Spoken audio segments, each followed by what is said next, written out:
Hello everyone, जय Hind to all. आप सबका O2IS अकेडमी पर स्वागत है। आज का जो हमारा टॉपिक है वो आपको इस डायग्राम से पता लग ही रहा होगा, that is golden triangle. But golden triangle in terms of the constitution, because एक गोल्डन ट्रायंगल ड्रग ट्रैफिकिंग के लिए भी फेमस है, वो भी आज हम डिस्कस नहीं कर रहे हैं। आज हम करेंगे आर्टिकल 14, 19 एंड 29 एंड 21 के बीच में जो एक कनेक्शन है that makes them a golden triangle. अब इस गोल्डन ट्रायंगल से रिलेटेड हमारे पास दो बहुत फेमस केस हैं। एक केस है हमारे पास A.K. गोपालन केस, जिसमें ये कहा गया कि ये तीनों के तीनों सेपरेट हैं, इन तीनों को सेपरेट पढ़ा जाए। एंड उसके बाद एक लैंडमार्क केस आता है मेनका गांधी केस, जिसमें ये कहा जाता है कि यहाँ पर आर्टिकल 21 अगर किसी का वायलेट हो रहा है तो ऑटोमेटिकली 14 और 19 भी वायलेट होगा। दे कॉम्प्लीमेंट ईच अदर। जैसे कि आपको डायग्राम से ही पता चल रहा है, आर्टिकल 14 जिसमें हम देखते हैं कि equality before the law and equal protection of law आता है।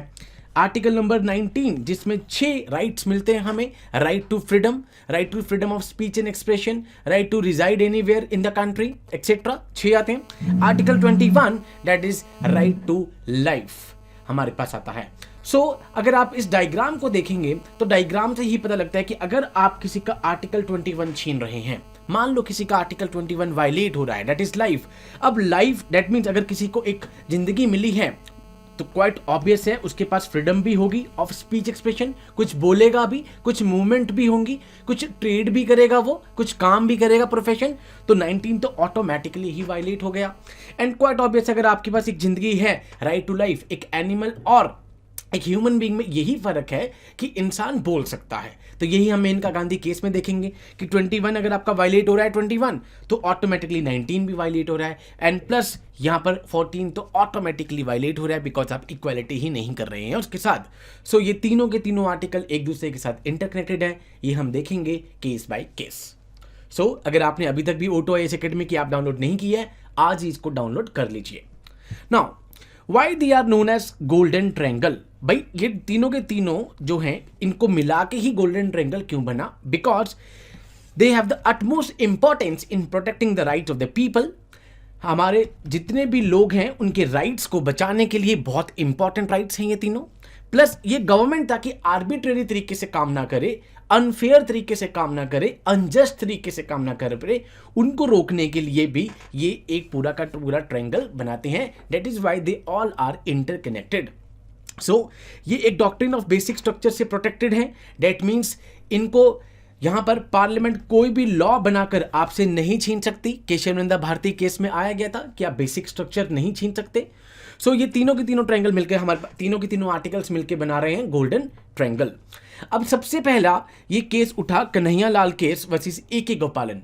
A.K. गोपालन केस फेमस केस था जिनको प्री इंडिपेंडेंस, भाई इंडिपेंडेंस से पहले ही मतलब दैट मीन्स संविधान आने से पहले ही गिरफ्तार कर लिया गया under preventive detention law. And उन्होंने इसको आर्टिकल 32 यूज कर चैलेंज करा by writing a mandamus writ duly. And ये कहा गया कि मेरा article 21 that is personal liberty, right to life violate हो रहा है, plus article 19 clause 1 sub clause D that is right to movement. भाई मैं मूवमेंट ही नहीं कर सकता हूं। बट अभी तक की सबसे नैरोअर जजमेंट अभी तक जो हमारे पास आई है टिल 2022 वो A.K. गोपालन केस में है, जिस केस में प्रोसीजर इस्टेब्लिश बाय लॉ को सबसे पहले यूज करा गया। एंड यहां पर जुडिशरी ने कहा कि हम आर्टिकल 21 को और आर्टिकल 19 को इकट्ठा नहीं पढ़ सकते हैं, ये दोनों इंटरकनेक्टेड नहीं है, ये दोनों के दोनों सेपरेट हैं। तो ये कहा गया कि आर्टिकल 21 खाली उन्हीं के ऊपर लगता है जो जेल से बाहर हैं, एंड यहां पर A.K. गोपालन जी अंदर हैं जेल के। तो यहां पर ये डिसीजन आया गया कि आप आर्टिकल 21 को आर्टिकल 19 के साथ टेस्ट नहीं कर सकते हैं। और ये कहा गया कि लेजिस्लेचर के पास यहां पर एक कॉम्पिटेंसी थी और उन्होंने एक प्रॉपर प्रोसीजर यूज करके यहां पर प्रिवेंटिव डिटेंशन लॉ लाया है, इसलिए यहां पर A.K. गोपालन जी को जेल होगी। तो क्वाइट ऑब्वियस है यहां पर प्रोसीजर इस्टेब्लिश बाय लॉ को यूज करा गया और ड्यू प्रोसेस ऑफ लॉ को यूज नहीं करा गया, और आर्टिकल 21 और 19 को सेपरेट माना गया, सेपरेट एंटिटी। अब इसके बाद फेमस केस हमारे पास निकल कर आता है मेनका गांधी केस, जिस केस में उनको पासपोर्ट एक्ट 1967 की एक सेक्शन थी, सेक्शन 10 क्लॉज 3, उसके अंतर्गत उनको एयरपोर्ट पे रोक लिया जाता है, उनका पासपोर्ट सीज कर लिया जाता है, इंपाउंड कर लिया जाता है। वो इस चीज़ को चैलेंज करती हैं कि मेरे पास आर्टिकल 21 में राइट टू ट्रेवल अब्रॉड है, एंड अगर आप मेरे से लाइफ छीन रहे हो तो क्वाइट ऑब्वियस है आप मेरे से आर्टिकल 19 में से फ्रीडम भी मेरी छीन रहे हो, एंड आर्टिकल 14 तो ऑटोमेटिकली यहां पर वायलेट हो गया कि आप मेरे से यहां इक्वेलिटी ही नहीं कर रहे हो, जस्ट बिकॉज उन्होंने एक मैगजीन सूर्य मैगजीन छाप दी थी, इसलिए वहां पर उनको रोक दिया गया। अब ये सवाल पहुंचा कोर्ट के पास, मेनका गांधी केस के पास, एंड ये एक लौता केस है जिसमें आर्टिकल 21 को एक्सपेंशन दे दिया गया और ये कहा गया कि खाली एक मेयर लाइफ ही, ह्यूमन लाइफ ही नहीं होगी आर्टिकल 21 में, एक डिग्निफाइड लाइफ भी चाहिए यहां पर।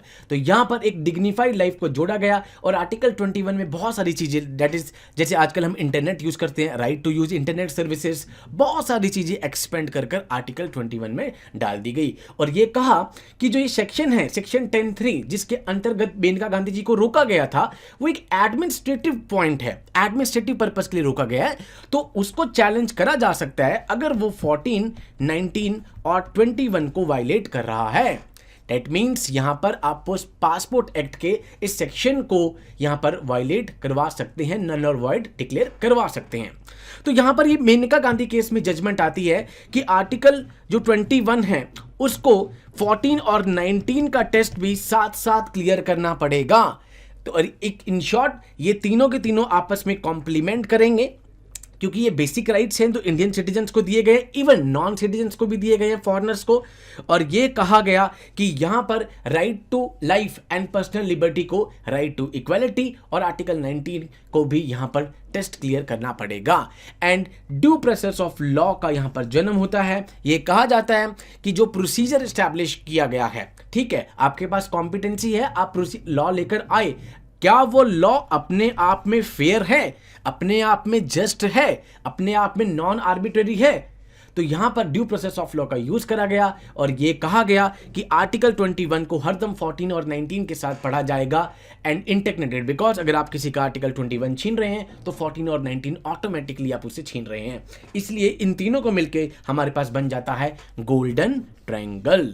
सो right now the position is the test of article 21 must stand with the test of 14 and 19. I hope आपको ये बहुत सिंपल लैंग्वेज में समझ में आ गया होगा कि 14, 19, 21 किस तरीके से इंटरकनेक्टेड हैं। So with this word I am concluding this session. We'll come up with another session soon. Till then, take care. Jai Hind to all.